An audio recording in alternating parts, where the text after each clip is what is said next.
वज़ीर-ए-आज़म शहबाज शरीफ की सऊदी अरब से वतन वापसी। 4 रोज़ा दौरे के दौरान वज़ीर-ए-आज़म ने सऊदी वली अहद शहज़ादा मोहम्मद बिन सलमान से मुलाकात की। बाहमी शराकत दारी को नई बुलंदियों तक पहुँचाने के अज़्म का इरादा और दिफाई और सिक्योरिटी ताउन मज़ीद मजबूत बनाने पर इत्तफाक हुआ। वज़ीर-ए-आज़म शहबाज शरीफ ने उम्रा की सआदत हासिल की, खाना काबा में नवाफिल अदा किए, मुल्की सलामती, खुशहाली और उम्मत मुसलमा के लिए दुआएं की।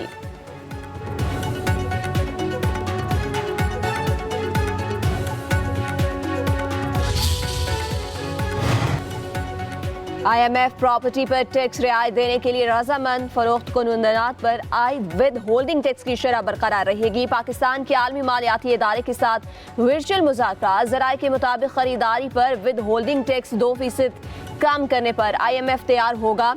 प्रॉपर्टी खरीदारों पर फेडरल एक्साइज ड्यूटी कम करने पर भी इत्तफाक। बिजली के शोबे में सर्कुलर रेट कम करने के लिए बैंकों से 1257 अरब रुपए इकट्ठा करने की इजाजत दे दी गई।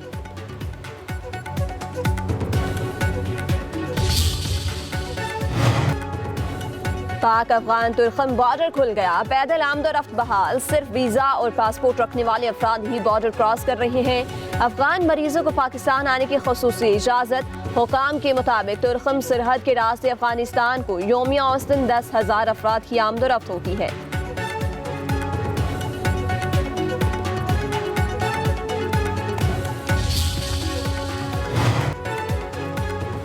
एक करोड़ नौकरियों का झांसा देने वाले रोजगार जीने पर आ गए। वजीर इत्तला पंजाब अज़म बुखारी का कहना है कि खैबर पख्तूनख्वा हुकूमत ने मरकज बहाली प्रोजेक्ट के 182 मुलाजमीन को एक ही दिन नौकरी से फारिग कर दिया। KP हुकूमत के पास सरकारी वसाइल और पैसा एहतजाज, जलसे और मार्च पर खर्च करने के लिए हर वक्त दस्तयाब है, लेकिन सरकारी मुलाजमीन की तनख्वाहें अदा करने के लिए गंडापुर के पास फंड्स नहीं।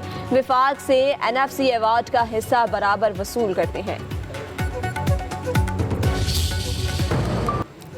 मुस्तफ़ा आमिर कत्ल केस के मरकजी मुल्ज़म अरमगान का अदालत में एतराफ़ जुर्म के बाद फिर इनकार बयान दिया। कोई मनसूबाबंदी नहीं की, सब कुछ अचानक हो गया। मुस्तफ़ा के नसीब में मरना लिखा था, कोई एतराफ़ जुर्म नहीं करना चाहता। मुस्तफ़ा आमिर की वालिदा यहूदी लॉबी का हिस्सा है। मौसाद मेरे पीछे पड़ी है, पुलिस ने मुझ पर काला जादू कराया। अदालत ने कहा मुल्ज़म की ज़हनी हालत ऐसी नहीं कि 164 का बयान रिकॉर्ड किया जा सके। उधर पुलिस ने मुल्ज़म अरमगान और शहराज से कत्ल के बाद हब से कराची वापसी की CCTV फुटेज हासिल कर ली। वीडियो में हमदर्द चौकी रोड से गाड़ी में बैठकर गुजरते देखा जा सकता है।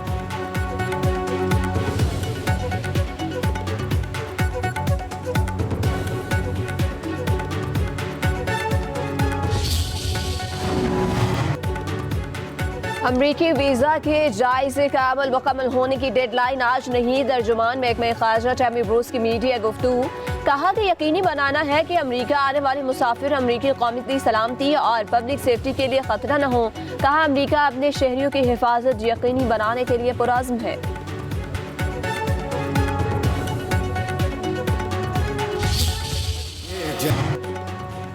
मोटरवेज और कौमी शाहराहों पर टोल टैक्स में दूसरी बार इजाफा है। सांबा से पेशावर तक मोटरवे पर टोल टैक्स 550 रुपये कर दिया गया। लाहौर से अब्दुल हकीम तक 700 के बजाय 800 रुपये अदा करना होंगे। कौमी शाहराहों पर कार से 70 रुपये, वैगन से 150 और बस से 250 रुपये टोल टैक्स वसूल किया जाएगा। ट्रक के ड्राइवर 550 रुपये अदा करेंगे।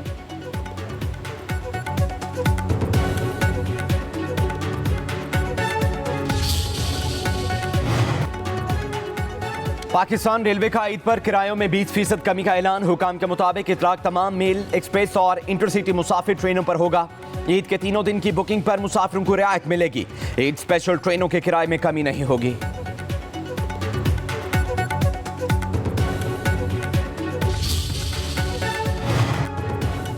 वज़ीर आला पंजाब मरियम नवाज की स्पेशल बच्चों के लिए स्पेशल ईदी। 40,000 बच्चों को ईद गिफ्ट पेश करने का हदफ। वज़ीर आला की मॉम ने खुसूसी सानिया आशिक ने लाहौर के 3 स्पेशल एजुकेशन इदारों में तलबा को ईद गिफ्ट दिए। ईद के तोहफे मिलने पर स्पेशल तलबा खुश। वज़ीर आला मरियम नवाज ने अपने पैगाम में कहा स्पेशल बच्चों को ईद गिफ्ट देकर खुशियों में शरीक करना चाहते हैं। स्पेशल बच्चों को खुश देखना बहुत बड़ी खुशी है।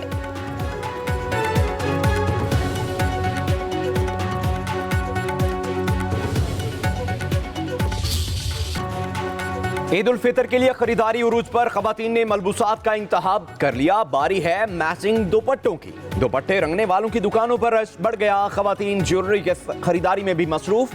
ग्राहकों का कीमतें बढ़ने का शिकवा। कराची में दर्जियों के नखरे और महंगे रेट्स। रेडीमेड मलबूसात की दुकानों पर रश बढ़ गया।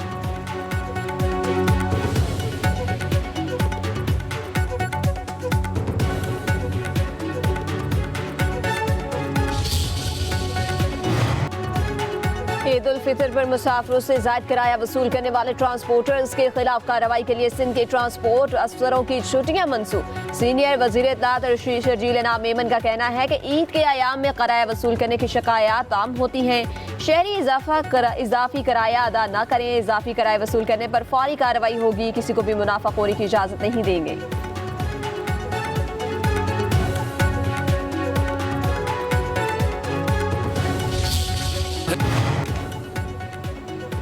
फौजदारी कार्रवाई में डीएनए रिपोर्ट का बुनियाद बनाकर सबूत के तौर पर नहीं लिया जा सकता। लाहौर हाईकोर्ट के जस्टिस तारिक नदीम का बड़ा फैसला। 19 साल लड़की से ज्यादती और कत्ल केस में मुलजम आरिफ की उम्र कैद और 14 बरस कैद की सजा का लदम करार। अदालत का रिहा करने का हुक्म। जस्टिस तारिक नदीम ने रिमार्क्स दिए, अगर दीगर तमाम शवाहिद गलत हों तो सिर्फ डीएनए रिपोर्ट से मुलजम को जुर्म से लिंक करना काफी नहीं। फैसले में कहा गया अदालतों को भी देखना चाहिए डीएनए रिपोर्ट कानून के मुताबिक है या फिर नहीं। डीएनए सैंपल महफूज तरीके से मुंतकिल ना हो तो इसकी रिपोर्ट पर भी एतबार नहीं किया जा सकता। गैर हकीकी शवाहिद पर मुलजम की सजा बरकरार नहीं रह सकते।